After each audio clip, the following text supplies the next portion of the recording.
All right. Hangout is live. Hello, everyone, and welcome to Talking About Survivor. I am Christiana. What? Said welcome. Welcome. I'm Christiana Ellis. And I'm Mike Mateen. Yeah, tonight we're talking about Survivor Season 35, Heroes v. Healers v. Hustlers. I don't know if we acknowledged on show, you pointed out to me that my complaints about the V versus VS was from legal terminology. That's how that's used there. So I retracted my previous argument in that regard. So episode 3 of this season is what we're talking about tonight. Yes. And I don't know that it was necessarily the most exciting episode, but it was one that I sort of felt like the right thing happened at the end. Yes, I agree. Yep. But I think we talked about this last time, and we're just going to have some of this for the beginning while we kind of get to know everybody and they sort of feel each other out. Mm-hmm. But I think it will lead to, more enjoyment once we pick up some steam, Yep. Is this too loud in the background? My washing machine happens to be running right now, and its spin cycle is loud. I'm paranoid about it. Is it? I'm not picking it up. Good. That's the beauty of the dynamic microphone, but it makes me paranoid because I can't necessarily tell until I listen back. But we're fine. So, but yes, as you were just saying, these seasons where everybody's new, it takes time to get to learn, the personalities of 18 different people, even though, as each week goes by, it's one less person. So, it's probably, it's an interesting question. I can imagine from the editor's point of view. Do you focus in the early episodes on the people who get eliminated so that they get some screen time before they go out? Or do you focus on the people who are going to be around longer? I think you just try to tell the best story. Yeah. I think, you show enough of other people. I don't think they feel any obligation to, show the people that get voted off early to give them screen time. I think it's more show enough of them to make this, because again, they are getting voted off at the end. They are part of the story. Mm-hmm. So if they don't show anything and it's just like, oh, this person that we're not really familiar with just got voted off, they have to flesh it out a little bit. So they do have to spend some time building up that personality so that we can understand, who they are and what the story is behind it. Yeah. As we were discussing it in this context, it suddenly made me think of a series of games called Danganronpa. It's Japanese games, so that's where the title comes from, but they are in English. But it's a weird premise where there's a little aspect of battle royale in it, in the idea that you got a bunch of people all locked up inside a school, and the only way that any of them get out is if they can commit a murder and then get away with it. Like they murder one of the other people there, and then nobody can figure out that it was them that did it, and then that will let them escape. Otherwise, everyone just stays there forever. But if people figure out that they did it, then that person dies. And so without getting beyond, too far into the story of it, which is irrelevant, the point is that part of the investigation process is you're getting to know the other characters in the story, and you decide which ones to spend time with. And sometimes you spend time getting to know the ones that turn out to be the next murder victim, and then it's like, oh, well, so much for that. It's kind of a question of well, was that wasted effort or no? Right. All right. Anyway, that's a good series of games. Everyone should check that out. Anyway, so this episode, yeah, by the time, Patrick's kind of a weird guy. I feel like, I don't know, there's superficial aspects of his personality that, I feel like on paper, I might like him, but in practice, he feels like he's not all there in a weird way. You know what I'm talking about? Yeah, and I'm trying to remember. Did I have this right? Because I don't have it in my notes, but I have this feeling, and it's been where I'm far enough removed. Was he like kind of a real asshole when in his like closing comments? Yeah. Yeah, He was really bitter about the whole thing, and he was really basically bitter. like, he hopes the people who turned on him are going to do bad in the game because they're a bunch of liars, and he's mad. Yeah, but he had So but it had like a really overtone of like this like disgust for them, right? Like that's kind of what I'm left feeling. yeah, it's kind of like, yeah, they're just a bunch of liars, they're bad people, that sort of Yeah, thing. but it sort of goes to part of what I thought was weird about him is he's a little self-delusional, like he he doesn't seem to be able to read correctly like when he's being funny and when he's being annoying. Yeah, Like he didn't seem to be able to read the room, definitely. And so, and obviously like the selfishness that he showed at the challenge, like again, like it showed this odd like self-absorption and sort of delusion about his self-absorption. And that's why like I thought it was interesting that it played out that then he was so bitter at them and didn't have any kind of, again, self-awareness of what he had done that prompted him to get voted off. Yeah. Apparently still doesn't either, because I saw notes from an interview with him where apparently he feels pretty much still the same way he did in his final words there. Yeah, I mean, it's odd. It's bizarrely like self-centered, and I know I've sort of used a couple of different terms that all mean similar things, but that's what I was left with after seeing. So to go back to what we were talking about, like whether or not, that's why we needed to see all those things, because that is the story that the producers need to tell. Like we need to understand that, this selfishness that he did in the reward challenge is part of what is, having him rub over everybody the wrong way. It's part of why he behaves in this odd way towards everybody, and thus led to him getting voted out. Yeah.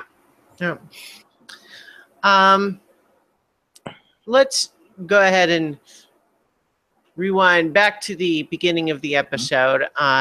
We're returning to camp after Simone was voted out, and apparently she was unaware enough that it was possible she might get voted out that she left a bunch of her stuff at camp. Either that or she just felt like she didn't want it, but that, I don't know. I feel like to me that the implication was that she like didn't bring her stuff with her. Yeah. Well, I mean, I think that's a fact that what. No, but I mean, like, sorry, that she didn't bring anything. Not that she just like had stuff that she felt like leaving behind, like that she didn't choose to bring things to tribal council. That's what I meant. Like, I mean, yes, obviously right. You're right. Actually, she did leave her stuff there. I didn't even have to get that impression. It's actually what happened. No. Yeah. I meant like did not choose to take anything to tribal, I guess is what I was right. But do we think that was a conscious decision of either A, confidence that she thought that she was safe, or B, she didn't care that she would be leaving it behind if she got voted out? What I felt the implication was that she was confident and therefore did not bring it. That was certainly the impression I got, although I think we can, in hindsight, say, obviously, well, I mean, like, obviously in hindsight, but even during the episode, it seems a little strange that she wouldn't at least bring some. I don't know, maybe the whole idea was trying to convey an impression of confidence. You know what I mean? Like, I don't care that much about leaving it behind if the worst happens, but maybe if I leave it behind, then people will think that I'm confident and they'll wonder why, and who knows. Yeah. Yeah, could be. Could be. Yeah, but in any event, all of her stuff is now up for grabs, and there's some joking around with Ryan liking the knee-high boots. and joking that Simone finally showed her worth, which, I don't know, he doesn't say it in a very mean way, but it's kind of a mean joke. Yes. I agree. Yeah. Let's see. We have Ryan and Devin talking about, like, who do they like, who do they not like on the remainder of their tribe. They like Allie. They note that Lauren hasn't formed bonds with everybody, is probably the next target, just kind of by virtue of not necessarily fitting in socially with the rest of the group. Right. Kind of a default thing, which is, often the way these early votes go. But in the meantime, Lauren, who is feeling on the outs, talks with Allie a little bit. She talks about feeling like the teacher of a bunch of high school kids. But there is some discussion when Devin shows up, the three of them in the water talking about Patrick being kind of annoying and the whole trust most of the people thing, which I think everyone there is kind of aware of, what's happening here, which is Lauren feels like she's on the outs, and she's right to feel that way, and she is trying to shift the attention to someone else, but she does have a point. And I think everyone is kind of on the same page with all of those things. Well, and I think including Lauren, I think Lauren's not trying to pretend that. Oh no, yeah, I agree. She straight up said that to Allie, that she understands that she's likely to go next. Mm-hmm. So she doesn't then just go, so hear me out, but it sort of then transitions into, but Patrick, and so which I think was the reason why I bring that up is that Lauren. Part of why I think Lauren had the advantage in this episode is that Lauren had the self-awareness of what was going on, whereas, again, we've seen that Patrick had no awareness. So She was able to start planting this and start working these things, and yeah, I mean, it's kind of a silly slip up at Tribal, but Lauren picked up that people did latch onto that for whatever reason at the time, and rather than let them get over it and be like, oh yeah, I mean, it was just stupid, she kind of stokes that fire a little bit. Yeah. Kind of just keeps it kindling. Right. Control the perception, control the reality. Yeah. Right. Whereas if Patrick had realized what he had done and kind of been and diffused it and just said, look, hey, I'm sorry I slipped up. I trust the people that I trust, and just leave it at that.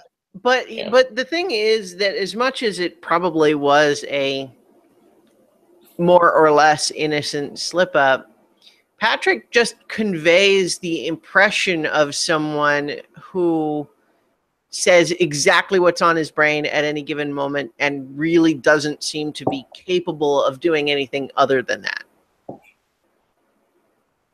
And so when he says, trust most of the people, there's an aspect to which you can't help but say, that is probably exactly what he means.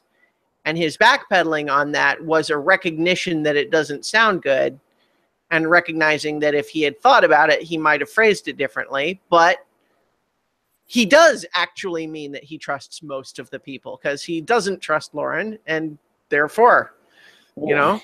So I agree. Yeah. I also think that it's worth talking about whether or not the reason why they're so sensitive to this is because that's how all of them feel. That's how everybody on the show feels. He just put it out there because he doesn't think about things in the way, again, back to that, he doesn't have the social norm cues until they already all turn on him and are like, wait, what do you mean? And then he backpedals. He's like, oh wow, that's right, that didn't sound right. But part of why I think they all jump at it is I can't believe he said what we were all thinking, which is that we do trust most of the people. We don't trust everybody, but we're never going to say we don't trust everybody. Right. So he kind of deconstructs the social fabric by saying it, and that's why they get all nervous about it. Yeah. Well, and then also, as we discussed last week, context matters, right? It's a case where if their impression of him from the rest of the time made it seem as though he does persuasively trust them, then they probably wouldn't worry so much about something like this. But if he's already been a little bit like, you feel like all your interactions with him are very superficial, he's a little bit squirrely, he doesn't seem to have a good read on the room, at that point, those sorts of things maybe matter more. Yeah, that's true. It's hard to know because we only see, obviously, a very filtered selection of scenes, but certainly I would guess that your impression of someone and your response to them saying something like that is dependent on what your existing opinion about him is. Right. Yeah. So in the meantime, we have Allie talking to the camera about how she thinks Patrick is strong in challenges, and so she would be inclined to keep him, but also acknowledging that he needs to calm down. He is creating tension out of nothing, meaning, he is finding ways to introduce tension that doesn't even seem to be naturally there. This is accurate. Yeah. And, it's interesting, too, because the show still didn't really explicitly acknowledge that they knew each other. But now that he's out of the show, Probst answered Dalton Ross's question, basically saying that it turned out most of the way through the casting process that they had already both been selected and put onto tribes. That was the point where, at least from the producer's perspective, that they realized that these two had been neighbors while in college and had had some interaction with each other. They knew each other on site, but weren't like best friends or anything like that. So it's apparently just a total coincidence. And, when Allie and Patrick noticed, they kind of didn't want to say anything because they were worried it might mean one of them would get, pulled out or something. So they didn't really say anything, and it was kind of came out late in the process. But at that point, it's kind of like, is that really a reason to interrupt anything? Maybe not really. It's a wrinkle. No. It didn't really ultimately seem to dramatically influence anything, except that maybe Allie was slightly more inclined to help him than she would have been. Yeah, but that's like how real life works, Yeah. Like, so, sometimes people in situations where you wouldn't expect to, and you can then bond and to get through it, Yeah. Well, and it can easily go either way, too, right? Like, maybe they were neighbors. It could be neighbors, and it's like, yeah, he was that really aggravating guy down the street that always had these noisy parties, and I was so glad when he moved. It could be something like that. It doesn't seem like that was the case here, but I just mean knowing somebody could go either way. Right.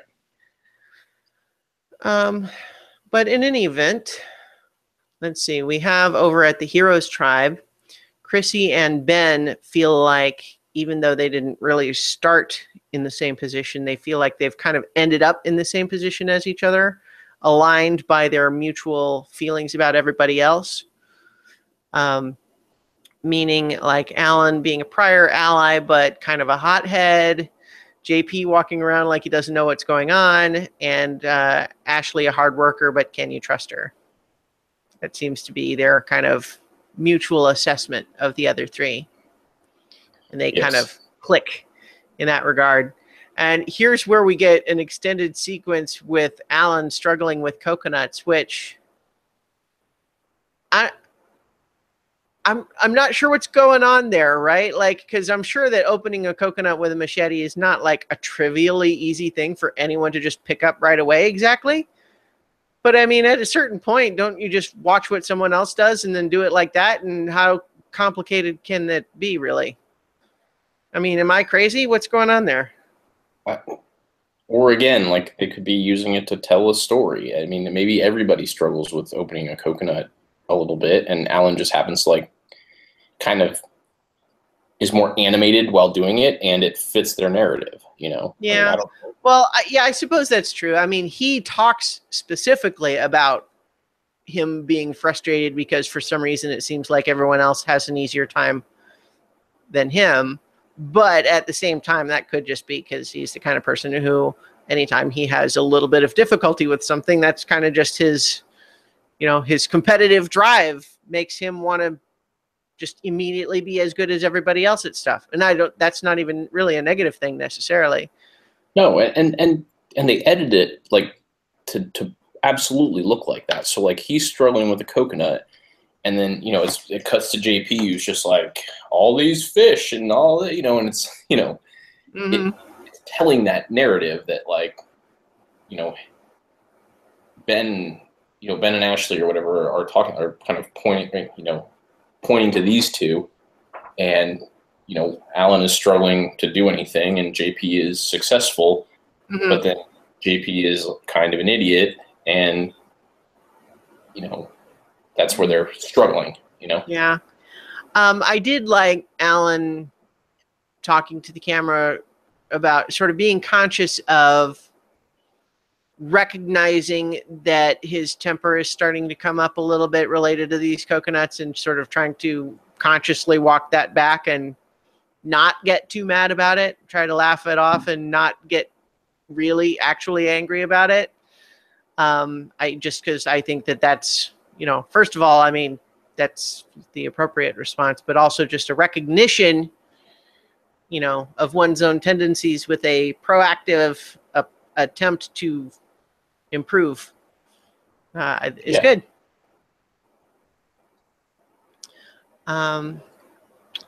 Ashley talks about JP getting dreamier and dreamier and joking about like every time he walks up on the beach with a new animal on his spear.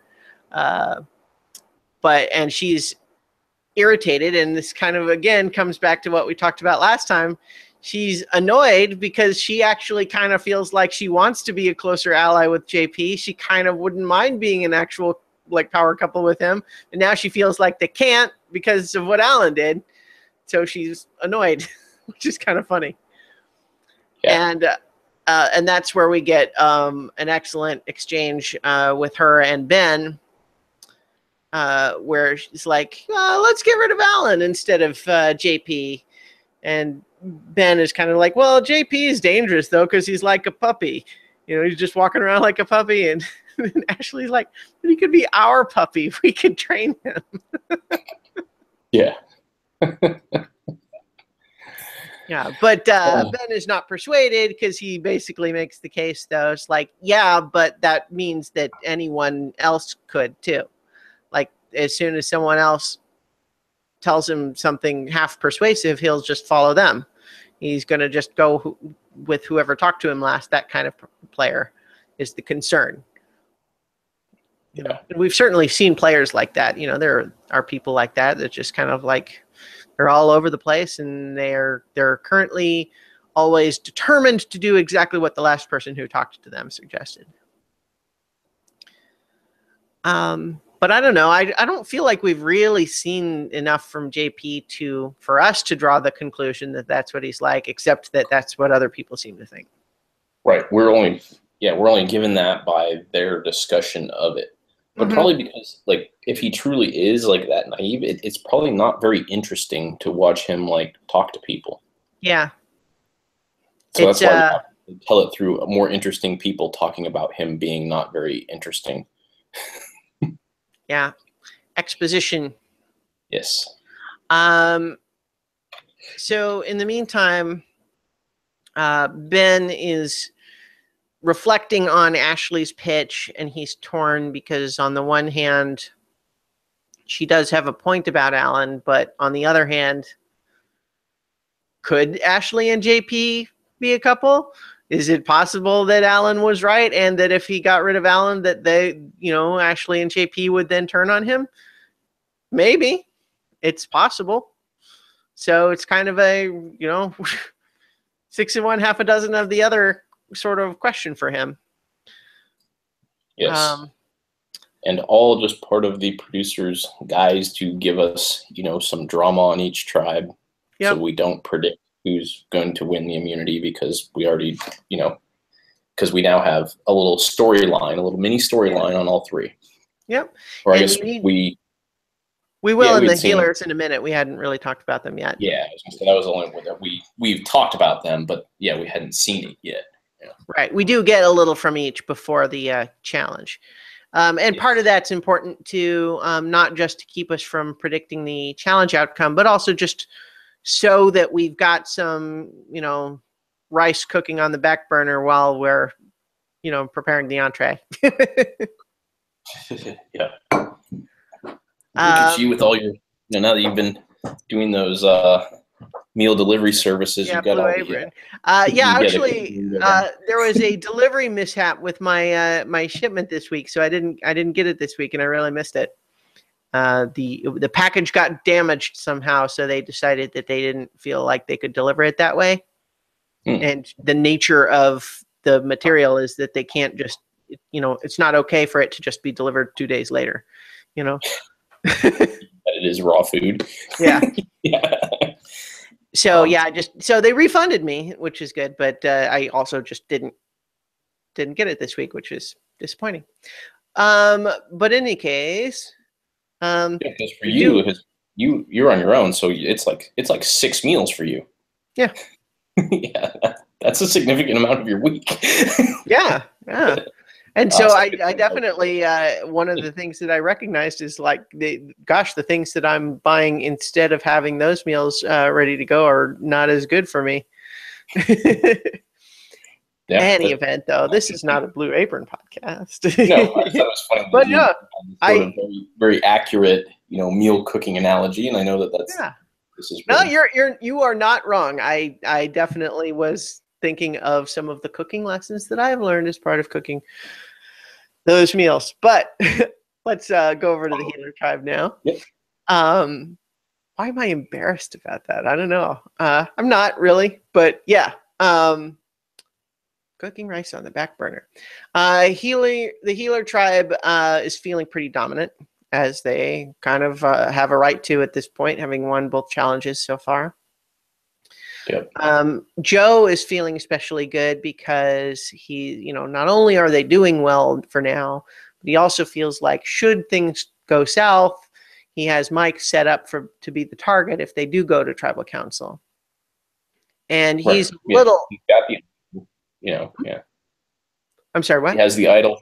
Yeah, I say he has the idol. He thinks Mike's on the chopping block, and he also thinks they're strong in challenges. Yeah.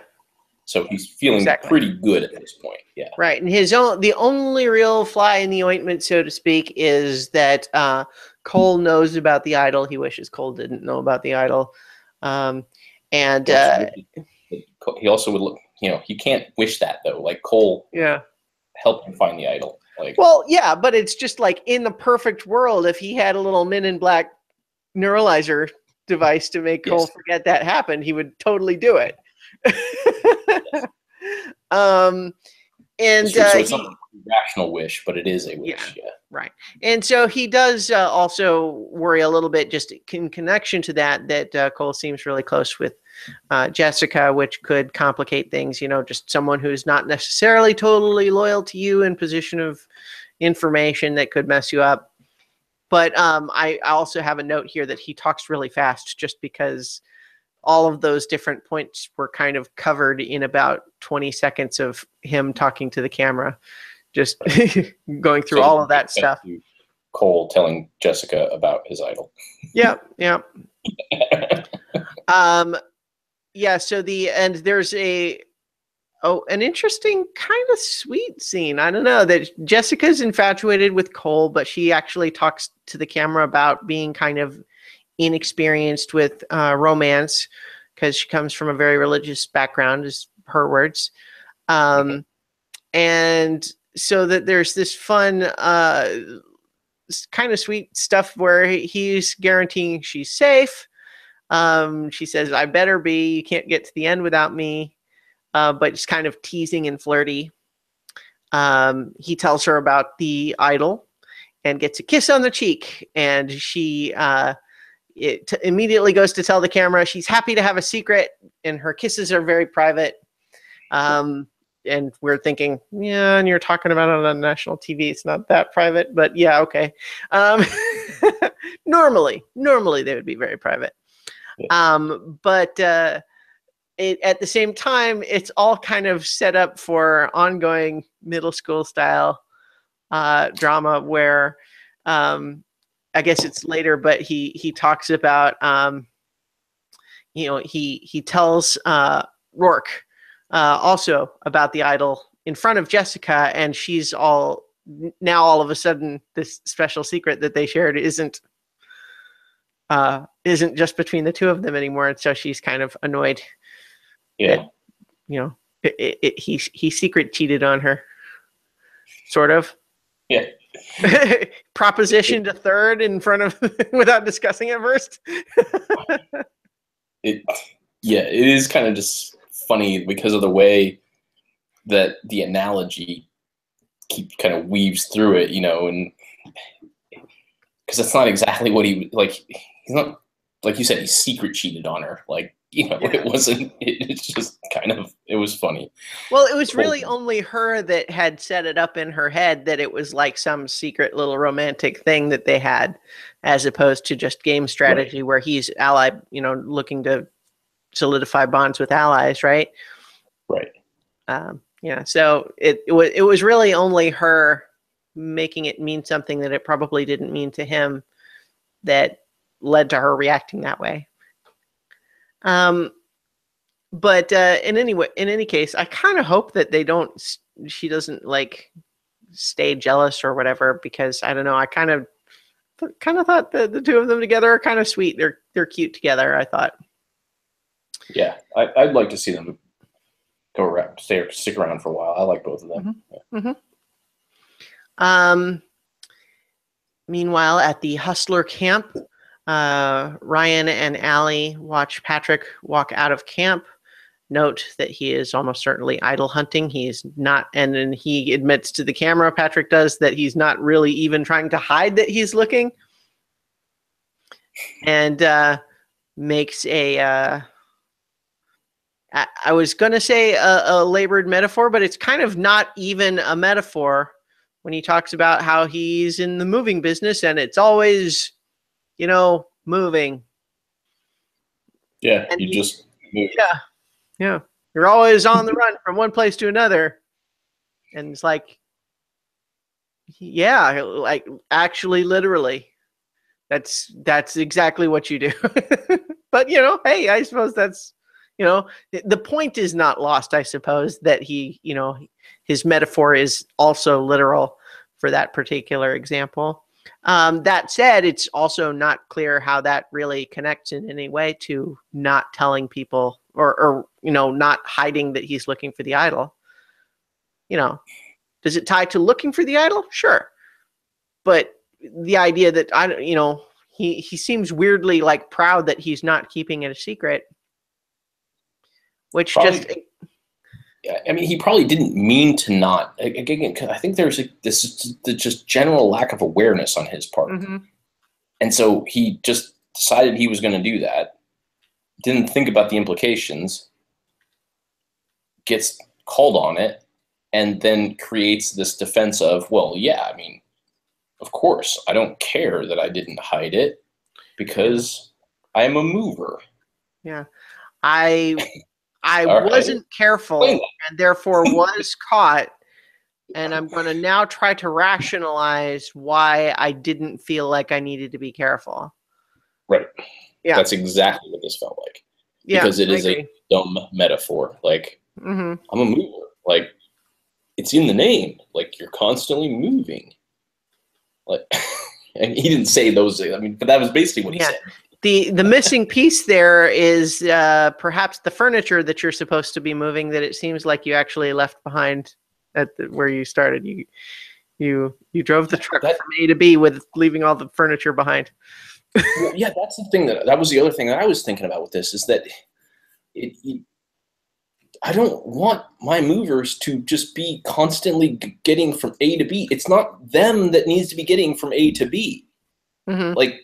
it is my furniture fully intact that needs to get from A to B. Like, if you're a mover, you should be thinking of yourself as helping transport people's possessions safely from one place to another. Not I'm constantly on the go. That again. It flipped this. It's all part of this narrative that I see them building of his selfish like mentality. Right. He doesn't even think about his own career as like helping people get their stuff from one place to another. He thinks of stuff. Yeah. And I think that that element is already a layer too deep into actual metaphor for him too. Like he's really only kind of processing it on that literal level. Yep. He thinks it's good to be busy, so being busy means doing lots of things. And as long as he's doing lots of things, then he's busy, and therefore things must be going well. Yes, and other people's perceptions and desires and everything are sort of secondary to whatever he feels like or thinks he should be doing. Yeah. So Allie, at this point, decides that she needs to help kind of coach Patrick's social game a little bit. Just letting him know it's like, okay, you need to just chill a little bit. I'm warning you that you're getting the perception that people have of you is not what you're going to want it to be. And so, and the thing is, like, this is maybe that key element of like, if they didn't know each other, that conversation might not have happened. But in the end, it didn't matter because he was oblivious enough that his response to being handed a gigantic red flag was to say, I don't want a red flag. Because, like, how am I going to be able to make relationships if I'm not being me? And our response is kind of like, Patrick, she just told you that what you were doing was not working. So you are concerned that you want to be able to keep doing what you've been doing, only you want it to work. Yes. Yeah, except that that's not what's happening. So, but yeah, his frustration there is like he's acting like he's in college and the RA has just told him to stop running through the hallway.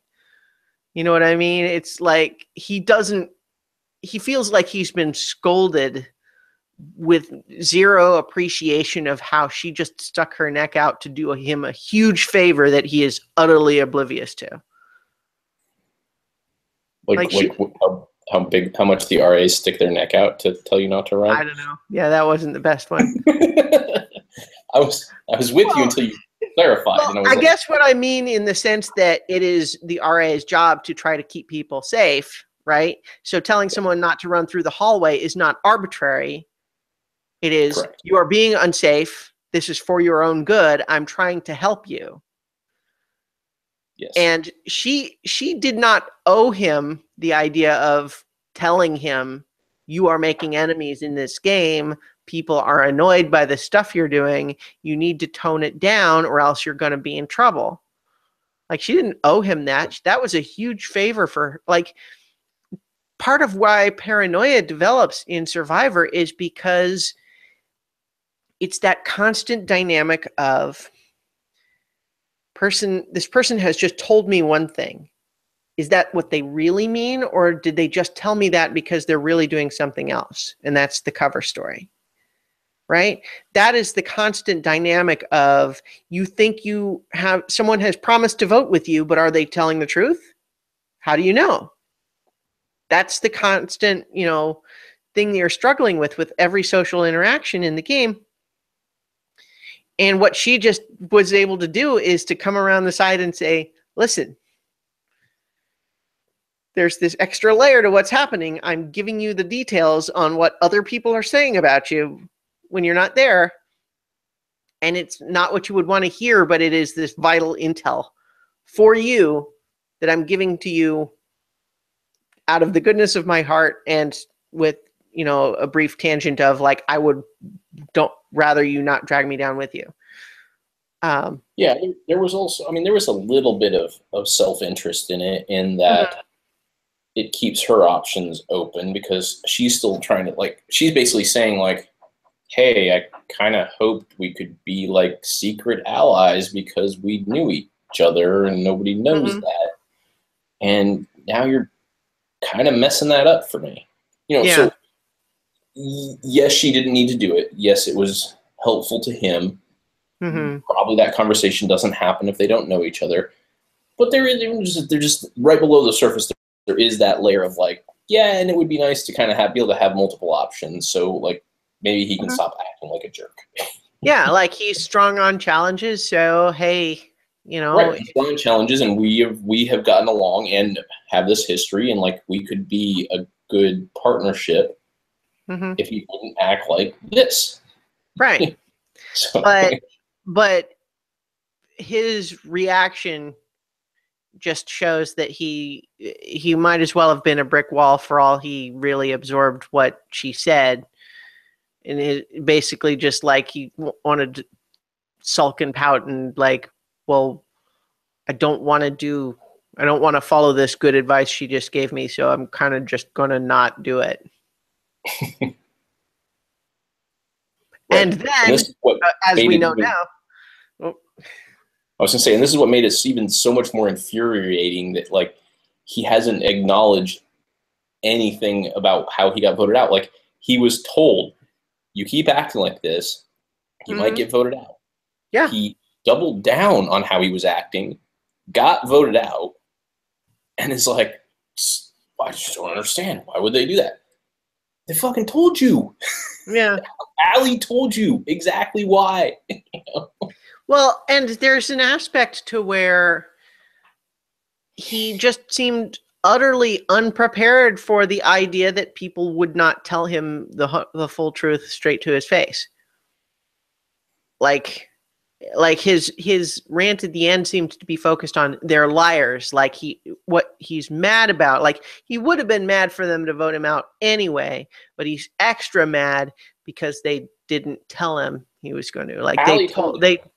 Well, yeah, but I mean, you know, going into the vote, it's like, you know, there were people who probably told him, yes, it's going to be Lauren, when they knew better, and he just.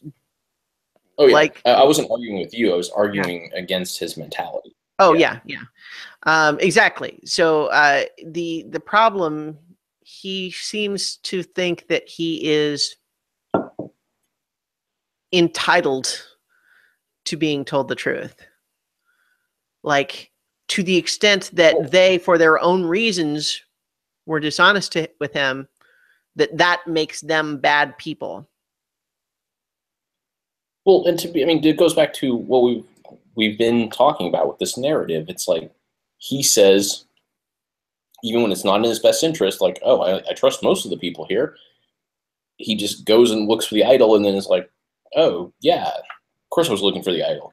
You know, like, he says and does whatever is on his mind. So it doesn't fit with him when these people don't do the same thing. Yeah. You know? But we also, like, it hasn't happened yet, so we'll talk more about it. But we can also talk about how, you know, it speaks again to the inability to read the room, the conversation he has with Lauren after the challenge, where he just seems to have either zero awareness of it or zero ability to modulate his approach based on the intent to produce a specific outcome in any conversation. Yes. Yeah. So it's all fine and good for him to say, well, I'm worried, how can I, you know, form relationships if I can't be me? And it's kind of like, you seem to have built this idea in your head that being me means saying anything that comes across your mind in the most immediately obvious way possible, right away with no consideration whatsoever about how people are going to react to that or what you might do differently to produce a different reaction. So it's like, well, yeah, I mean, I guess you are free to do it that way. And you're going to earn yourself a life of frustration of wondering why everyone reacts differently to you than you wanted them to. And never understanding why there was anything you could have done differently. Right. But in any event, we have, let's see, I scrolled ahead a little bit.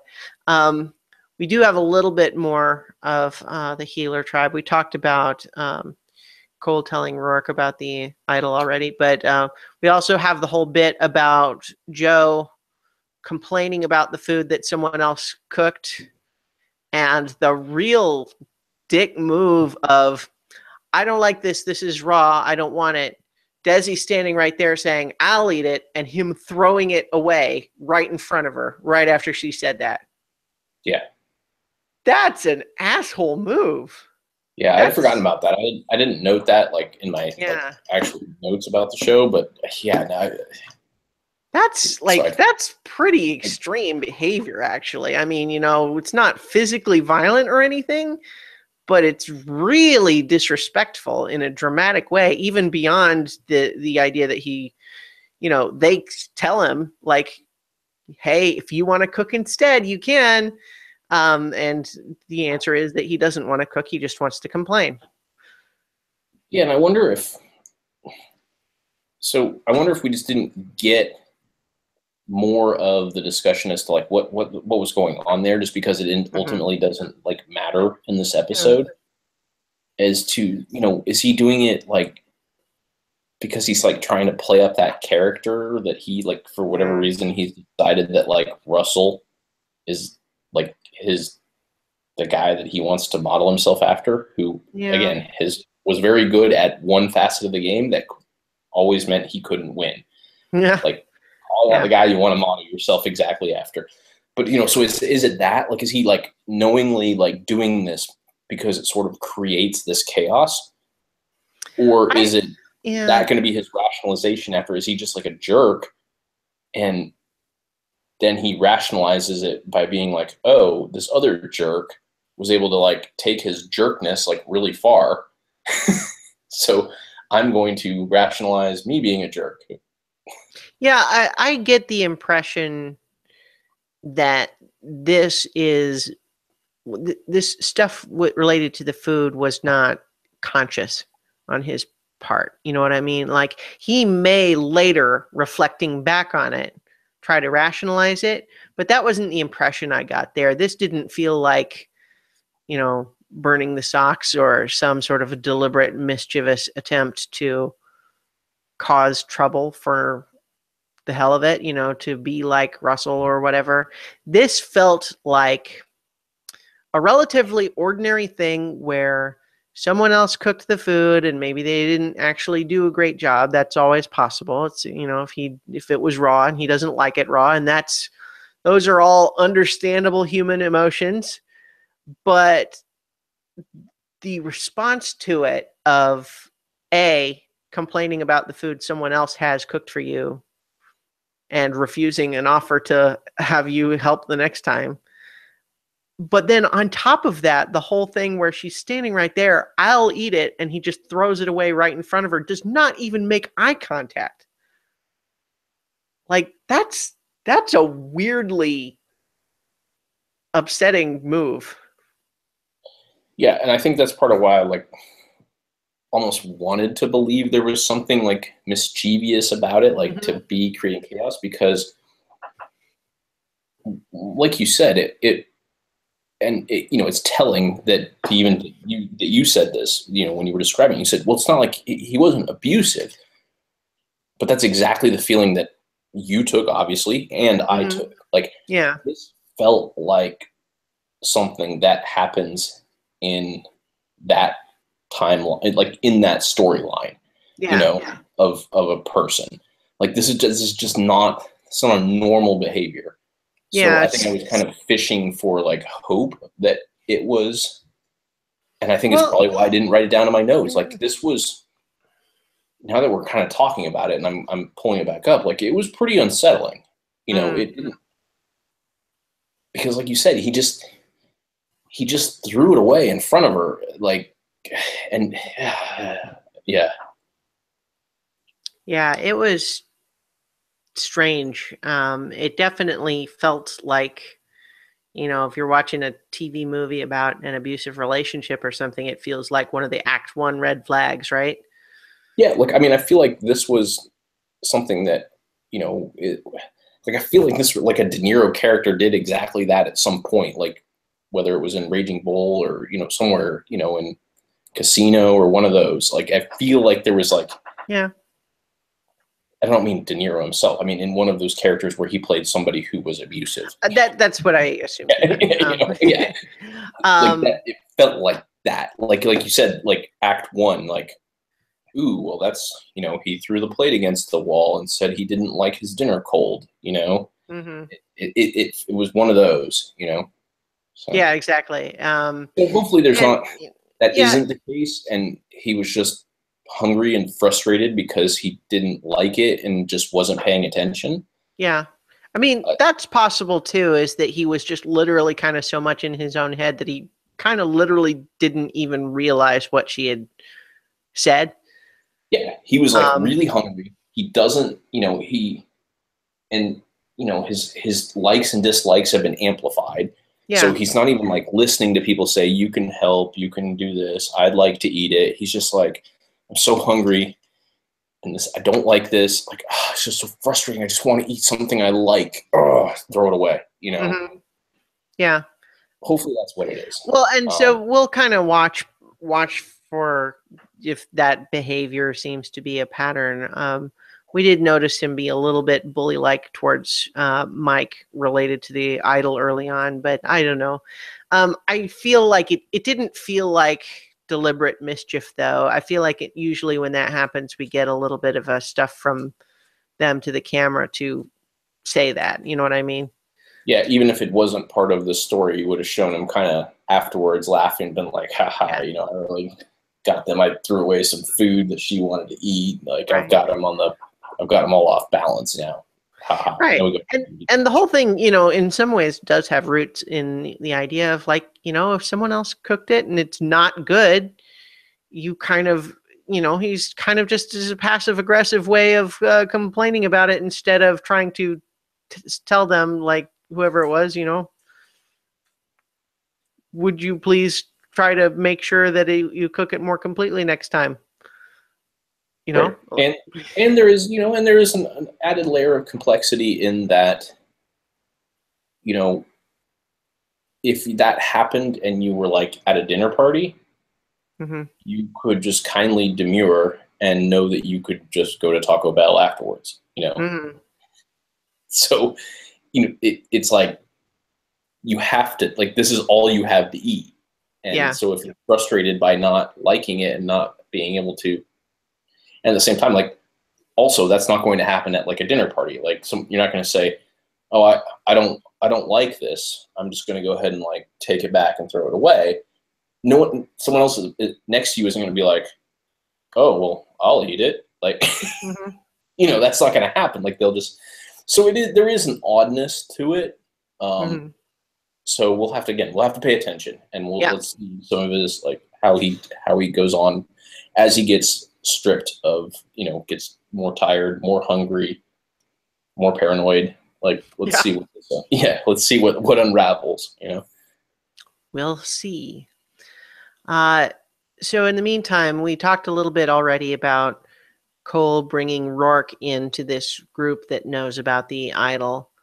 And Rourke is on board with the idea that they might blindside Joe with Mike as the decoy.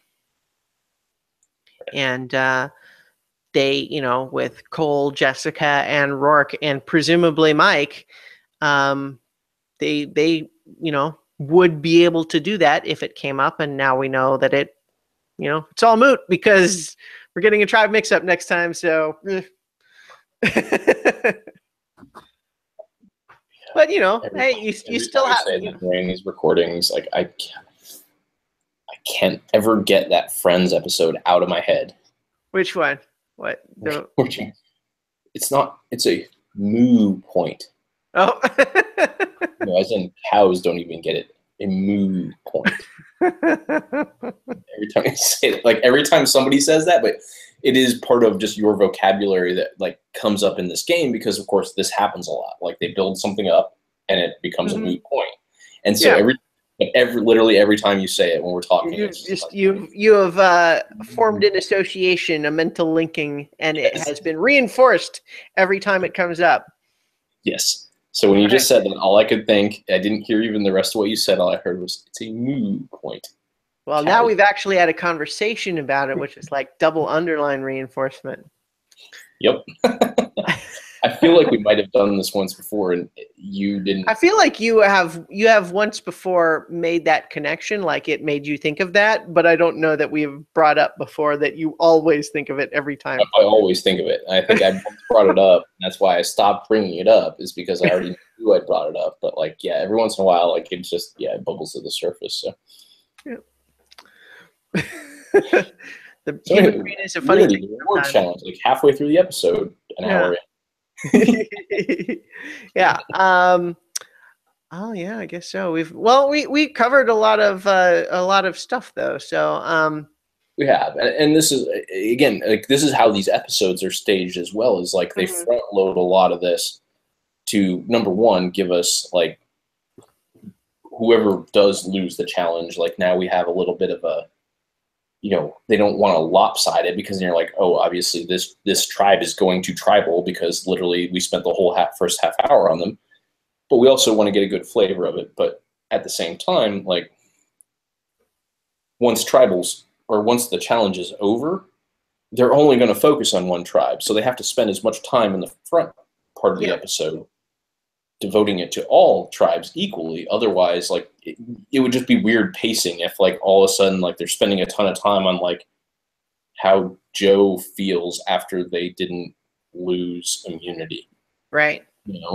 Like that's not a thing that's going to happen in the back half. So, yep.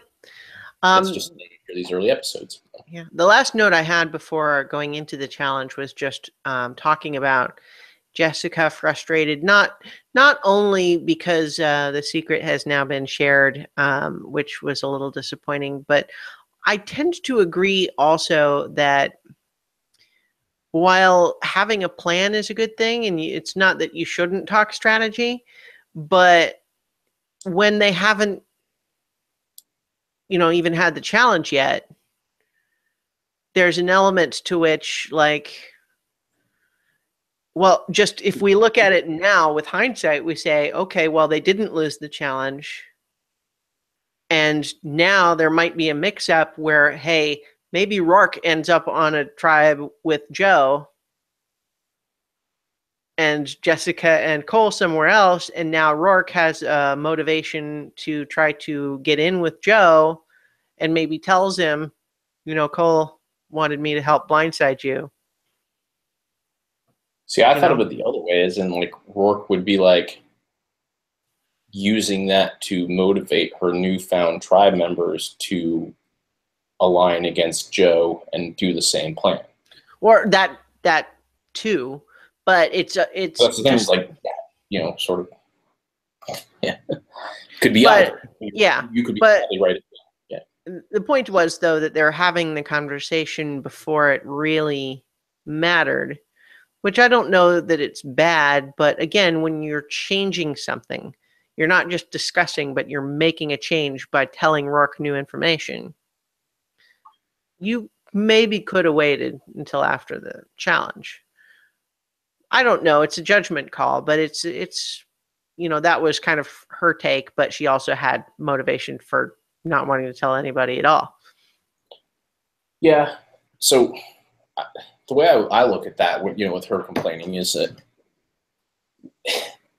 I feel like the better time if you want to start getting these conversations started, the better time is before the challenge, because then there's a little bit more genuineness to it. Mm-hmm. If you do it after you've already lost the challenge, like it comes with a grain of salt. Mm-hmm. That, oh, well, they're just trying to, depending again where it comes from, like, because say for all Cole and Jessica know, they've identified them as a power couple and they're looking to come after them. And then they lose a challenge and Cole like starts saying like, oh no, Rourke, like, let's go against Joe. And she's like, well, of course he's saying that because him and Jessica are the power couple. Like, it just changes the dynamic. And it doesn't mean that one's right or wrong. I can see why it's not a terrible thing to start having conversations about things you think are important about the way it should go. Yeah, I guess I can being in the position, Yeah, I can see that. So I feel like it could really go either way. Maybe I was sort of biased towards agreeing with Jessica in that moment because it did seem a little bit like Cole did kind of tell Rourke sort of on the spur of the moment. It didn't seem like a planned thing. It just kind of came up. You are correct. This exact situation, I don't necessarily know falls in that because it didn't feel like Cole has this plan of how things are going to go. He's just shooting from the hip and talking, and he realized like, hey, I liked Jessica and I told her about it and it made our partnership stronger. I like Rourke. I'm going to tell her about it. Then we can all be partners together stronger. Like it just felt like that. Yeah. Not like this extended plan. So I agree where you're coming from. And that's why I kind of pointed out when you said that, oh, well, you could mix it up and they could use the fact that Rourke could use the fact that they told her that Joe had the idol against it. And it could also go the other way, Yeah. So it's just hard on this one, to ascribe anything as to like whether it was the right or wrong move. Well, it's all gambling, right? You never know. That we've seen it happen several times in the past that you need one more person for your alliance and you just told just the wrong person without realizing and they spill the beans and everything blows up. It happens all the time. Yep. Yeah. But so in any sense, we now do have the challenge for immunity and chickens for the first place and a dozen eggs for second place. Yep. The heroes are first over the second obstacle and have a brief lead. There's also, we see Cole doing pretty great with throwing for the healers, but both for healers and heroes, they switched throwers a couple of times throughout, which is, distinct from Hustlers, where Patrick refuses to switch even after repeated complaints from everybody else that he should. And, I think he said in that one video, his justification there was, first of all, he does admit, yes, he should have. But he also, one of the things he said is like, well, Lauren didn't tell me she played center field. And I'm like, well, okay, but that shut up. Who cares? That's not the point. I mean, the point is that you did not even acknowledge that anyone else could even try. It doesn't matter that. Yeah. You never like. You were not the only one capable of doing it. She wasn't trying to say like she would have been better than you. Like that wasn't even how she like phrased it. It was like you're not the only one capable. Right. Like, don't feel like you have to shoulder this burden because we're all so like incapable back here. Like we can step in. For example, I played center field for 25 years. I can help you with this. Yeah. Well, and it's like they kind of discussed a couple of times afterwards that it's one thing to feel like the team put in a good effort but still lost. It's another thing to feel like we lost because one person wasn't being a team player and they lost it for the whole team. Right. And it's rare, I think, in these challenges that it's really fair to put a loss on one person. And even in this case, you could still kind of say, well, everyone was working on the puzzle at the end. So it wasn't just the throwing that ruined everything, but it definitely put everybody off their game. You know, they had a substantial attitude about it. Like, yeah. Just like you said about the comment in Tribal Council last week, you know, the context to it. Like, this is somebody who we're already having frustrations with how we like work with them and how he is as a team player. We are constantly asking to like substitute in, like ask, and he is just ignoring. He's not even like turning and saying like giving a reason. Like, he's just literally ignoring them. Yeah, like you can see why that.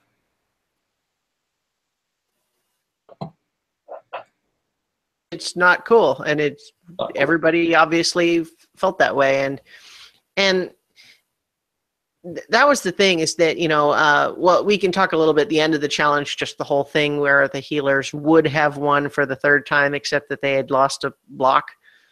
They had misplaced and left one of the blocks back behind with the beanbags.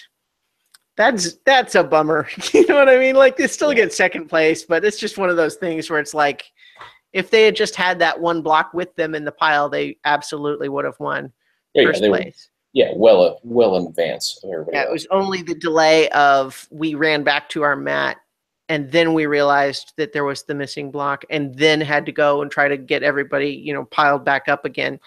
You know, they still got second place, but yeah, that's just one of those things where it's like, oh, that's a frustrating way to end up with second place instead of first.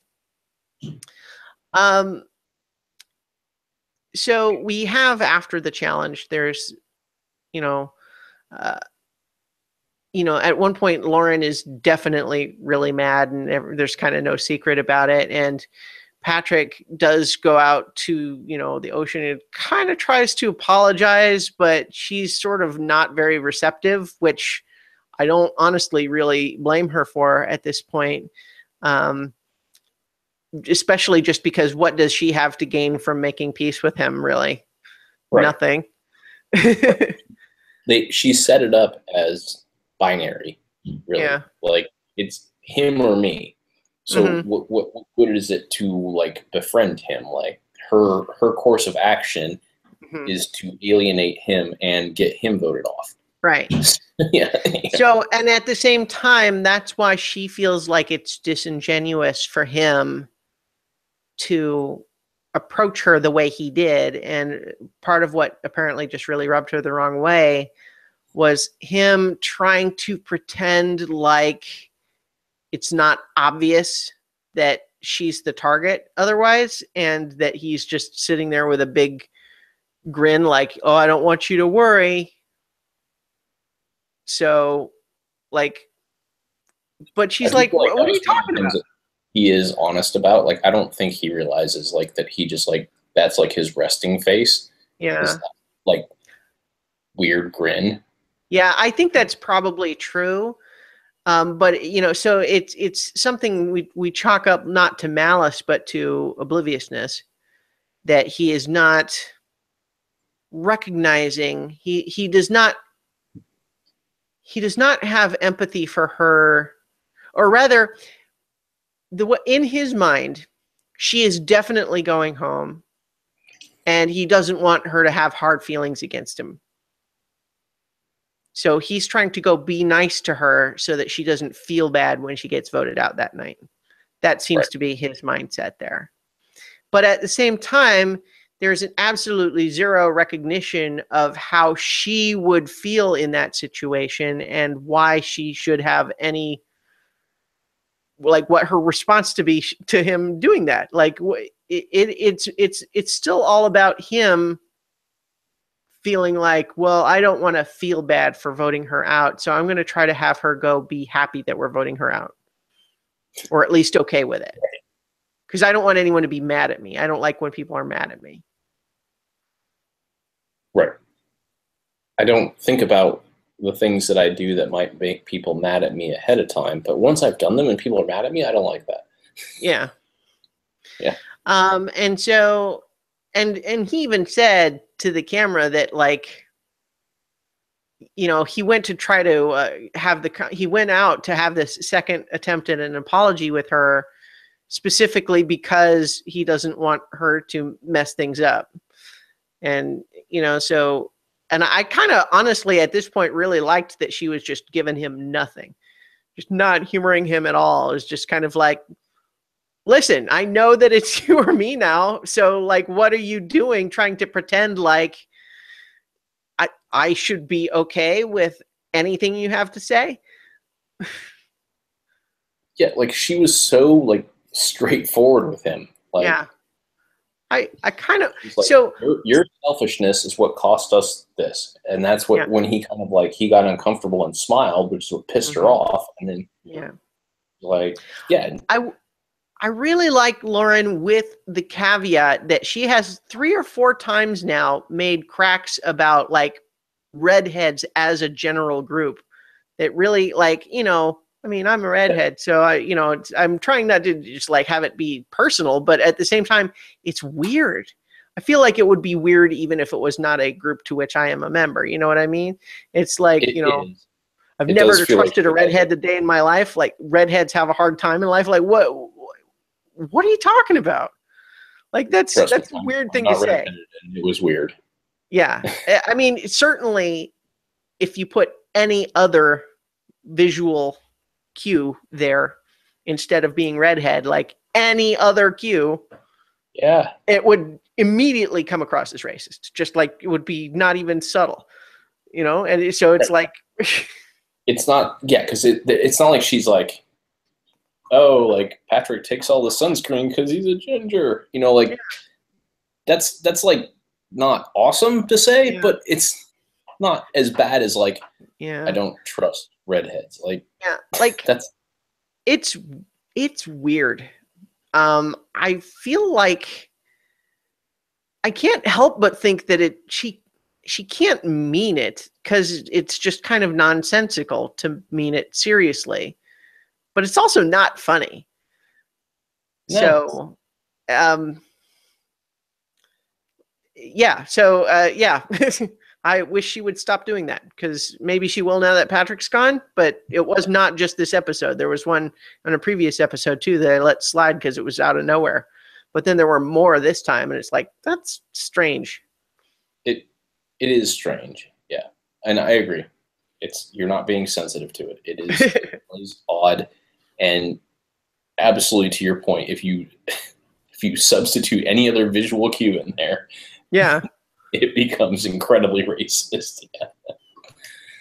But race, but that's not the point. Exactly.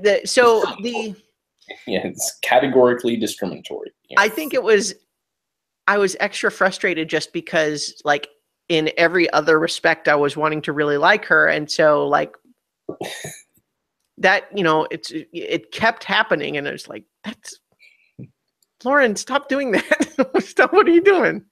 I can definitely see that. Yeah. Yeah. In any event, Lauren approaches Ryan hoping to still lobby this.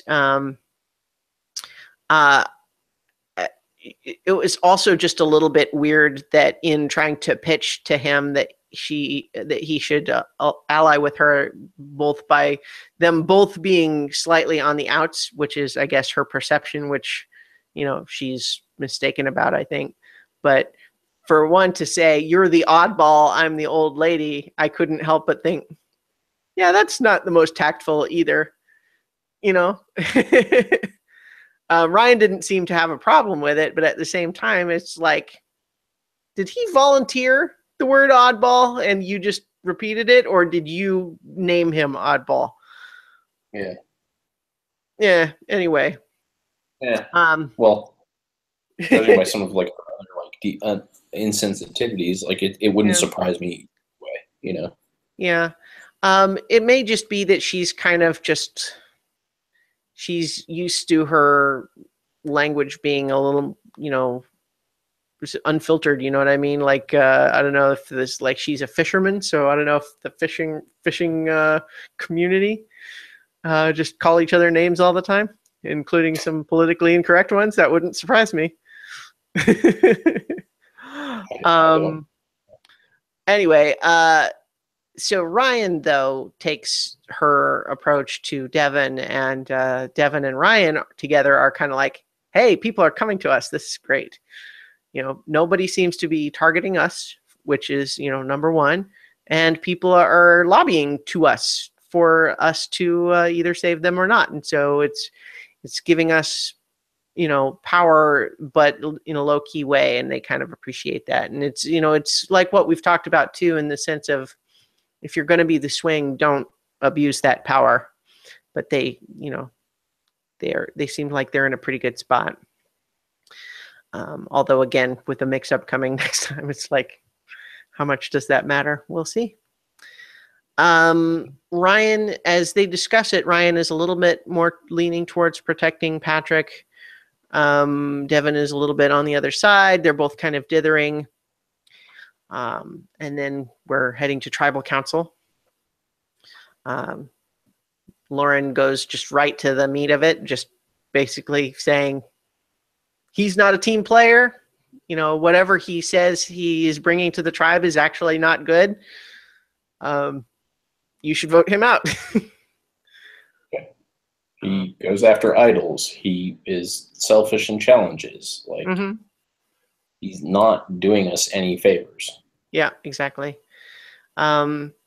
He owns up to it, but tied into all the other things we've talked about with him, he seems to have this approach where he does not defend things that shouldn't be defended exactly. He admits his mistake, but seems to think that that's all the consequence should ever be. Well, I admitted it was a mistake, therefore we should stop talking about this and I shouldn't have to change anything. Right. Yeah, that seems to be how he approaches it, is like, well, I said I was sorry, therefore everything should be better. And if it's not better for you, it's because you're vindictive. Yes. And then he had that other bizarre line where he talked about how, like, he was, one of his biggest assets or whatever was that he was going to be able to help them, like, post-merge, like, integrate with the other. Yeah, exactly. It's like, what was that? So basically, this was where they were talking about in a future tribe mix-up, because they're kind of recognizing that they've lost enough numbers now that they're going to go into any potential mix-up or merge with a minority of numbers, and so they're going to have to be able to fit in with other people. And that's the point where Patrick tries to say, well, and I'm going to be good at that. And Allie had to kind of just say, No. Look at the tension that we're having about you right now. And this is with the people that are on the same tribe with you right away. Yeah, like, why do you think it would be different with anybody else? And then, he calls this a wake-up call. Yeah, building that narrative of, like, him just not understanding, like, how he does not have the the social temperature. No. To be like, well, yeah, come on, guys. Like, you've been around me for a while. I'm going to be awesome at getting along with others. Like, when we get to the other tribes. Like, how do you even think that? Didn't we just have a conversation about how you messed up our challenge because you were selfish and not a team player? We did just finish talking about that. Yeah, these are not things that other tribes, like, and other contestants want. Mm-hmm. Yeah. And you're going to help bring us along, graciously. Yeah. Yeah. So I did. There was a couple of other fun bits from the tribal council where there was a bit where they're talking about the idol hunting, and Lauren says she hasn't even looked, and Patrick immediately does this big sigh of relief, like, oh yeah, I thought she might have an idol. Now I'm relieved. And it's like, your poker face is holding your cards backwards. Yes. But I loved that, when he says, oh, I'm relieved, I thought she might have one. And I love that she just goes, oh, I have two. just like, yeah. Like, okay, yeah, sure. I'll just say whatever. Yeah. Yeah. But I think it's totally tangential to everything, but I think something that could potentially be on the list of one of the top random little tribal council interactions is the whole bit where Probst is pivoting and he goes, Ryan, it's kind of like you're in a relationship. Ryan says, I've never been in a relationship. Okay. Why? Do you know somebody? That's fantastic. I love that so much. Yes. Like you're talking about Ryan's response, like that. Yeah, that's what you're like. Yeah, I mean, Probst was just kind breaks of the tension. Ordinary question. Yeah, and he just totally derails Probst's line of thought there, because he's just trying to say, you are dealing with these people having this argument. It's just like being in a relationship. And as he goes on, it's like you're going to therapy and someone is influencing the group, right? Like, so that was what Probst was trying to get to, but just immediately interjecting, I've never been in a relationship, as though that's germane. But then when Probst has to take a moment to recalibrate based on this speed bump thrown into the conversation, why, do you know somebody? He just doubles down on that. It was pretty funny. I thought that was great. Yeah. Ryan continues to be entertaining, so I still like him. I root for him to go far. I root for him to go far. I do too. I agree. And I like him and Devin together, honestly, especially since last week we started to see that maybe Devin isn't just the dumb surfer dude that he seemed like he might be at first. Yes. Yeah. All right. So we kind of my last note before the votes is Ryan with a pretty impressive bit of nonsense about unity. I think he just went on to one of those tribal council monologues where you try to use a lot of words to say nothing. Yeah, where you're like, yeah, tonight's vote is about unity. And then you go on and on. Pulling together as a tribe and finding common cause to proceed into the future and not use any names or specifics of any kind. We're going to be stronger after this vote and more in line to make it through the merge. Yeah. Tribe mix-up, which, we get some previews that might be what's coming up. Yeah, it looks like it. Yeah. I was actually predicting that it was going to be Lauren. I kind of bought into the red herring stuff, I suppose. I did as well. So it was satisfying to see that it didn't go that way. Mm-hmm, mm-hmm. Yeah. I feel like in hindsight it seems more obvious, but I didn't see it coming. No, I was the same. Yeah. He is stunned. He did not see it coming at all. He says, even just to them before leaving, you guys are awful, he says. And in his final words, he's like, this is the worst thing I've ever felt. I had total trust. I hope they don't do well because they are liars. And it's like, okay, man. I mean, you're mad, but like the thing is, you're extra mad because this feels like it came out of nowhere when in fact you had multiple warnings. Right. And chose to act in complete opposite of what you were being asked to do by people who cared about correcting your behavior. People who wanted to keep you in the game longer tried to help you make that happen, and you did not follow their advice. Correct. And they were forced. Yeah. Yep. He definitely deserved it. And so, in the part of the game where we're hoping to gradually winnow out the people who are less fun to watch, Patrick, forgetting he had a crab in his pants, everything kind of went downhill from there. So I'm not sad to have him gone. Yes. And hopefully with him gone, Lauren will no longer have cause to make bizarre pronouncements about redheads.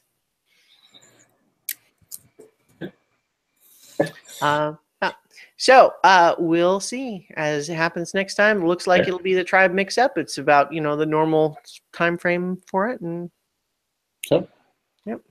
All right. So I think that does it for this time. Thank you, everybody, for listening and or watching. And before I sign off, I want to let everybody know that on November 4th and 5th, I'm going to be participating once again in the Extra Life charity thing, which is 24 hours of gaming to benefit children's hospitals.